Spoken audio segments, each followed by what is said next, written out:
السلام عليكم، يا الله تحييهم يا رب. كثير ما يخرب هالزر ذا. لقيت لي واحد بمحل يقول انه انا لقيت اشتري القفوله ومن عرضهم ذا يقول اني طلبته منهم قالوا ب 270.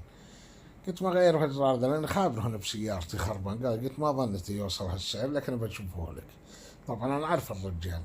قلت لا تشري، انا اجيبه لك ان شاء الله.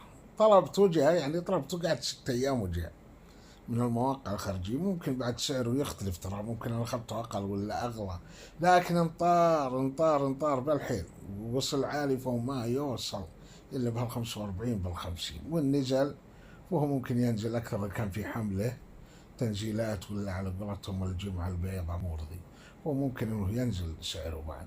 لكن ب 270 بلاستيكة ما تسوى شيء أبد. طبعا أنا بشرح لكم طريقته، الحين جبته أنا له وأعطيته إياه قال بوديه الكهربائي، والظاهر انه قال له الكهربائي غيره ب60 ريال عشان يعرفوا